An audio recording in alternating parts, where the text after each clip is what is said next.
Oh, hi, I didn't see you there. I had a nice lazy Sun. Well, actually, I got a lot done. So let's talk about development diary today. I have three projects that I have like a million projects I never finished. And the thing is that um, I kind of made it a goal of mine. Like, I tend to like have this sort of shiny bauble syndrome where like, I'm like, whoa, I got a great idea. I'll work on it. Oh, never mind. I'm going to work on another one. And then like, very rarely like one will actually stick, like police knots and all that. Um, so I'm trying to like say, all right, hell or high water, I'm gonna finish that cube piece of crap, even if it's no good. That's the way to do really good things. And then like there's a really cool side project I can't tell you about, but because it's a bank heist. But let's hope that goes well. Listen, today I bought some more music. The soundtrack is going to be the best thing ever, and anything that I do as part of it will be the worst. So, at least through the game reviews will say the game is not worth the soundtrack that comes with it. Anyway, I mentioned art. I got a few YouTube comments that were like, "Hey, you need art? I'll give you art." Or like, "I make art. You can buy it from me." Just email me slowbeef@gmail. Include a link to your like portfolio or something. And not Goatsy, I've seen that. But that would be a little funny. Is that still even around? I don't even need to know, really. Just, So before I get all gussied up for the work week, let's talk about some important things. Like books and literature. I was cleaning some stuff out, and I wanted to talk to you about a couple of things. First of all, my wife owns these 3 paperback novels that I found in our mudroom, and I'm going to shame her a little. Now, apparently Mary Higgins Clark is like Dean Koontz for broads, and she writes a lot of like mystery kind of thing. Like this is like called All Around the Town. There's like a little bloody handprint here, which means man. Wait, I'm sorry. Mary Higgins Clark is also the best-selling author of Loves Music, Loves to Dance. I'm actually kind of interested to read this in a way because, this one takes place in New Jersey, apparently. Oh, this book's... Wow, it does. So, All Around the Town, I'll just read you the description here from the back of the book. It's 4 paragraphs, right? The first one is, when Lori Kenyon, a 21-year-old student, is accused of murdering her English professor, Alan Grant. It's like already, like, you're in college and you have, like, one English professor? Is that how that works? Because I thought you had, like, a bunch of classes at once, whatever. She has no memory of the crime, but at the scene of the homicide, her fingerprints are everywhere. On the door, on the curtain, and on the knife used to stab him to death. Shocked and bewildered, Lori is arraigned on a murder charge. Okay? So already I'm like, well, the surprise twist is she has a twin she doesn't know about. But I'm wrong, because the second paragraph, kidnapped at the age of 4 and the victim of 2 subsequent years of abuse and incarceration, Lori has developed multiple personalities. Oh. The host personality, Lori, is unaware of the others, especially Leona, who has written crazed love letters to Alan Grant and has secretly entered his home. But wait, I thought she made the personality when she was like 4, before she went to college and met the English professor. All right. Wait. Okay, the third paragraph, this is where things get to be a real mess. Lori's sister, attorney Sarah Kenyon, takes up her defense and brings in psychiatrist Justin Donnelly to help Lori unlock the unbearable memories of her lost years. But Lori's abductor, now a celebrated television evangelist, is still obsessed with her, ... This is the ... to like really sell you on the book. And determined to avoid exposure. But, like, it's not, I don't know. And then the 4th paragraph, here we go. With a terrifying twist at the climax. Like, don't ruin that for me. Mary Higgins Clark takes us on a breathtaking journey into the minds of I see what you did there. tortured young woman desperate to retrieve her memories, and the mesmerizing preacher whose unsavory past is only a prelude to his final gruesome plan for her. All right. And according to the New York Times, Mary Higgins Clark pushes buttons we never dreamed we had. This is suspenseful stuff, handled with absolute authority. Yeah, I don't think so. Here's another one she has. I'll be seeing you. And you see, like, it's very clever, because it has, the camera here, and a woman's face. See, I'll be seeing you, right? Because it's, like, probably about someone who's watching somebody, right? Oh my god, wait a minute. The attribution up top here. Queen Mary bestows another treat upon her subjects. What? Really? This is from the Associated Press? Queen Mary? What the fuck are you talking about?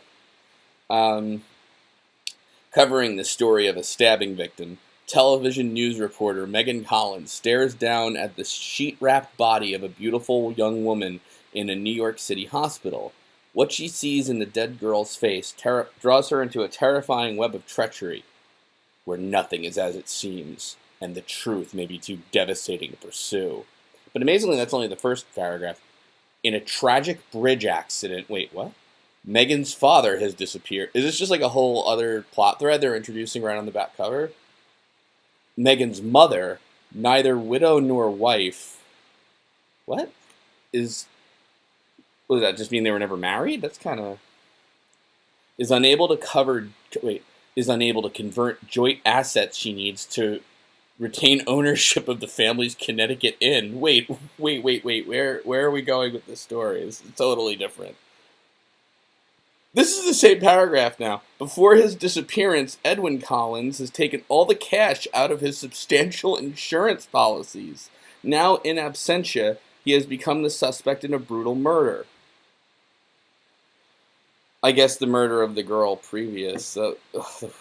Trying to identify the dead girl, find her murderer, and clear her own father's name, Megan finds that her search is entwined with a story she's doing on the Manning Clinic. Thank God. Oh, an in vitro fertilization center where women seek the treatment the children nature has denied them. What a fucking coincidence that the people in Megan's family who are, like, involved in this murder thing also interweave with the story she was already doing. Thank goodness, because Megan would have, like, a full calendar otherwise. On a twisting trail of deadly passions and deceit, Megan is venturing ever closer to the truth, ... A nightmare journey that may cost her her very life.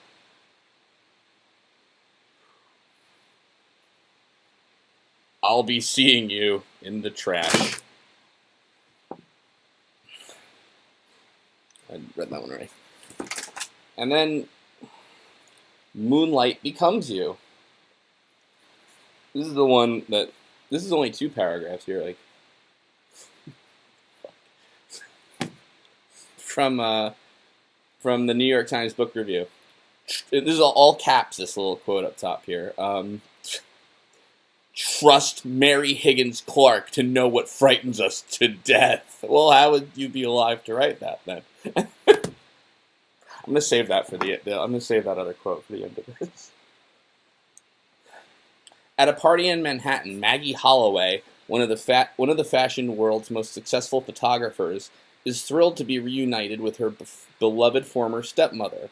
A widow now, Nuala Moore, is equally delighted to see her long-lost stepdaughter and invites Maggie to spend a few weeks at her home in Newport, Rhode Island. I kind of want to read these. But when Maggie arrives, she finds Nuala murdered, apparently by a burglar. Heartbroken, Maggie is stunned to learn she has inherited Nuala's charming Victorian home. ... And horrified when she begins to suspect that Nuala's death was not random, but part of a larger scheme conceived by a twisted mind. When Nuala's dear old friend Greta Shipley dies suddenly of supposedly natural causes, it's a mouthful, Maggie is convinced that there's a link between these two and other recent deaths among the wealthy older women of Newport. What she doesn't realize is that she has now become a target for the killer as well, and that each clue she uncovers brings her closer to an unimaginable fate. Sorry. In her most chillingly suspenseful novel yet, The Queen of Suspense, like who the fuck christened her that, delivers a tale of brilliantly sustained terror woven with the skill and insight into human nature that have made all of Mary Higgins Clark's books major bestsellers. Okay, now here's a quote from USA Today at the bottom. I'll show you, I'm going to show it to you just, because you know what is funny is the first couple of these almost sound like sarcastic in a way, but I'll just read them I'll read them oh yikes, Mary Higgins Clark has really done it this time. That's see,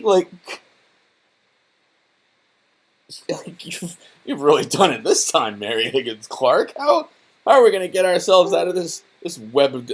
Wait, it even says it on the top here, the Queen of Suspense. Fuck, I have to read these. I have no time. But now I'm gonna tell you a little more about reading, and this time from a parent's perspective. This is one of my daughter's favorite books, which is The Giving Tree by Shel Silverstein. Okay, The Giving Tree is a really fucked up book. First of all, what I don't understand about it too is they do this thing. Let me see if Mary Higgins Clark does this, where it's like there's a title on the cover, okay, and then there's another title like right after that, okay, I get that, right, but then there's like yet another title, which I feel like renders like the first other page moot, okay.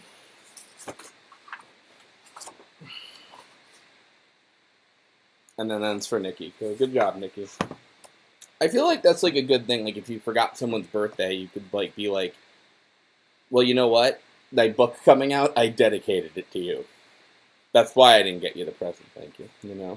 Now, I'm gonna give you the speed version of this because Once There Was a Tree. Now this book's awesome because it's thick. So the kid, or at first you think it's awesome because the kid thinks that this is a long book, so I don't have to go to bed soon. But you do.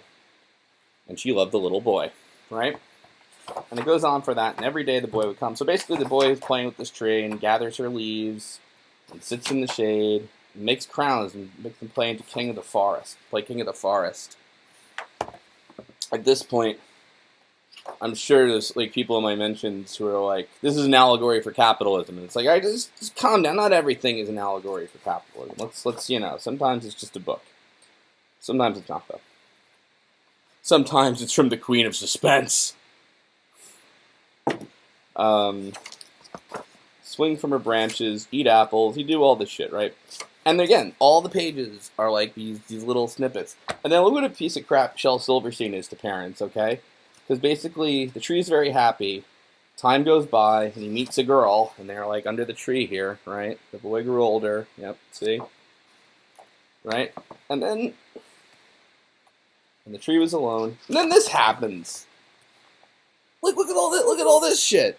This is actually the size of every page we've just read previously put together. And this time, basically the boy's the tree is why don't you come play with me? And the boy is I want money. Man, I wish I'd saved that capitalism joke for now. But anyway, so the tree gives the boy apples, and this presumes a world where the tree can't regrow the apples because he gets up. And he takes all the apples, and he goes into town, and he sells them for money, and the tree's happy, right? Then look at a piece of shit this kid turns out to be, right? So then, here's some more reading, right? And then, I know I sound like an idiot, but I mean, it's just annoying, because, you're it's bedtime, I really want to get these bastards to bed so I can go to sleep now, or stream video games, whatever. And then it's Shel, you totally tricked me, you dick. It was yep, one line a page. Nah, just kidding. It's long, So, basically, now the boy is even older, and he's like, I need a house, And it's if I were the tree, I would use the fucking money from my apples for a down payment or something. Get a job, But it is the giving tree, this tree, right? So the tree, she gives him all her branches so he could build a house. I don't know what kind of house you can just build with tree branches, but whatever, And also, I'm just gonna say this tree. I mean, I feel bad. This tree is totally like doing like kind of bowed over now. Kid sucks. You have a talking tree too. I mean, shit's more important. And the tree was happy. Now the boy still stays away for a long time, right? And the tree's so happy she can hardly speak. She's like, "Come, boy, come and play." He's like, "I'm too old and sad to play. I want a boat that'll take me far away from here. You give me a boat." And it's like, wow, man, what a piece of shit this boy is. And she's like, "Well, cut down my trunk and make a boat. You can sail away and be happy." And he does it. And then, like, I'm not going to throw too much shade because Shel, draws better than I can, but, like, there's no way a body fits in like, here. Like, these big legs sticking out of the bottom of the tree. Doesn't work. And the tree was happy, but not really, right? So the tree is now a stump, and basically the old man comes back, and I think Shel Silverstein was on a bit of a deadline because, I don't know, this is kind of a scribbled old man here, Not like the fine craftsmanship you find in one of my videos. Just like this kind of guy, right? Alright. That was sarcastic, because I know I'm going to get like 3 YouTube comments that are like, Slowbeef. And it's, yeah, sometimes people make jokes. So anyway, the man's super old, and the tree is like, "I got nothing to give you, man." I mean, she says that really nice and sadly. And he's like, I'm an old man, I just want a place to sit down. She's like, "Well, sit on me." And he does. And the tree was happy at the end. And there's like a lot of speculation, and then there's just blank pages here. I guess you can write your own ending. And then not more even, and then the tree like grew back and found like a better boy that was like nice to her or something. And then I'll say one thing about Shel Silverstein, like, this is I do like this book or whatever, and my mom read it to me when I was a kid, and she thought she was always very sad and all that, but like this is the scariest part of the book. Here is this picture of Shel Silverstein. Now he's not like a bad looking guy or anything, but this picture, it's like, I feel like what happened was like he walked into his garage and his car was like his kid had keyed it, or maybe it was even like smashed to some degree. Like he wasn't in a rush where he needed to go anywhere. He was walking his garage for some other reason, and there's something bad and unexpected that happened to his car. And before he could fully like process it, maybe he just woke up. He's just like, and at that moment, his like wife jumps up from behind the car and takes a picture with like a black and white camera and goes, "That's your author photo." And Shel Silverstein's like, "Got me, honey," and he went with it for whatever reason.